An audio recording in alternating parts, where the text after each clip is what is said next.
مش لاقي الطريق ليه؟ مش لاقي الطريق وسط الابتلاء ليه؟ الاتصال بالله نقطة تحول في حياة كل مبتلى. ربنا ما ابتلاكش عشان ما بيحبكش، ربنا ما ابتلاكش عشان يضيق عليك، ربنا ابتلاك عشان تجري عليه فيحول لك كل حاجة في حياتك، فيبقى لحظة رفعة ايدك لربنا نقطة تحول في حياتك كلها، نقطة تحول. كثير من الناس يقول لك انا كان مقابلتي مع فلان نقطة تحول في حياتي، انا كان الانترفيو اللي عملته في الشركة الفلانية لما عجبت المديرين بتوعي نقطة تحول في حياتي، انا لما قابلت فلان الغني وخلاني امسك اعماله نقطة تحول في حياتي. اخطر نقطة تحول ممكن تبقى في حياتك هي اتصالك بالله. قال رسول الله صلى الله عليه وسلم ان الله حيي كريم.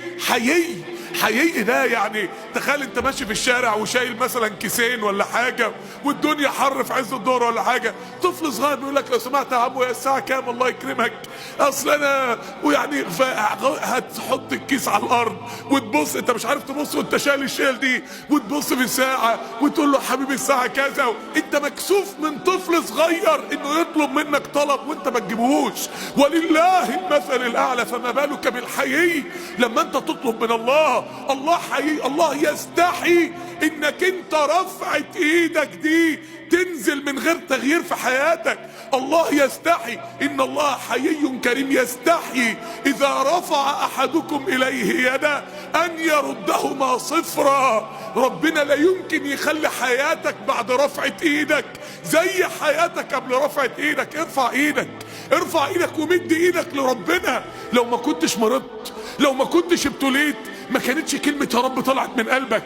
اوعى تفتكر ان الابتلاء اللي ربنا ابتلاه لك ده شر ليك، اوعى تفتكر ان معناه ان ربنا ما بيحبكش، اوعى تقرا الرسالة غلط، اوعى تقرا رسالة الازمة المادية اللي حصلت لك او رسالة الابتلاء اللي انت ابتليت بيه، اوعى تقرا الرسالة ان ربنا ما بيحبكش، ده الرسالة ان ربنا بيحبك ويريدك انك ترفع ايدك.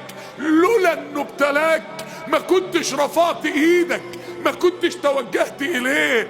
نقطة تحول ان ربنا سبحانه وتعالى اتصالك بيه يبقى نقطة تحول في حياتك كلها. تخيل كده واحد جاب لك تورتايه النهارده مثلا فخمه وكلها فواكه، وتاني يوم قام جايب لك شوكولاته بالمكسرات، تالت يوم قام جايب لك طبق حلويات شرقيه مستورد ربع. فجي مره كل يوم يجيب لك حاجه حلوه قوي كل يوم، فمره بعد سنين بعد آلاف المرات كل يوم يجيب لك حاجة من أجمل ما لذ وطاب.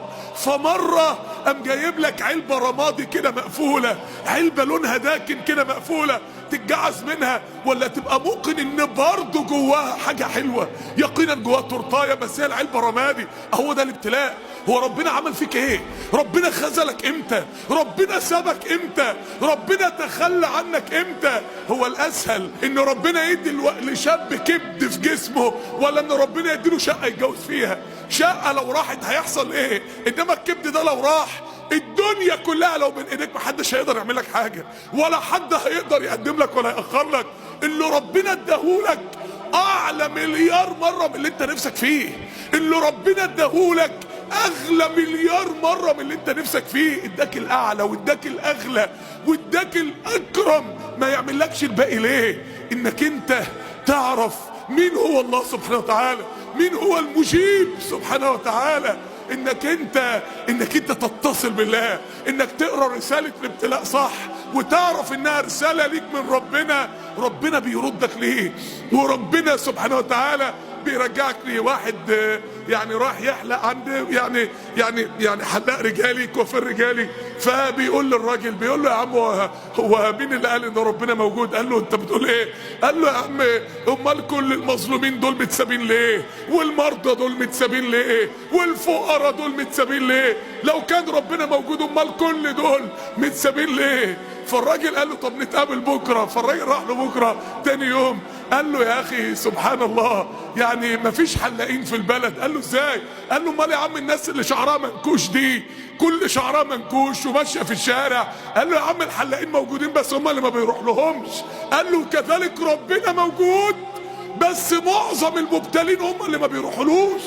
هي دي القضيه، ان الابتلاء يوقفك على الخط السليم، ان الابتلاء ده اشارة مرور في الطريق. لما انت بتيجي تحود ربنا بيبعت لك اشارة مرور اسمها الابتلاء، بيقول لك اتوجه صح، بيقول لك امشي في الطريق الصح، توجه الى الله سبحانه وتعالى.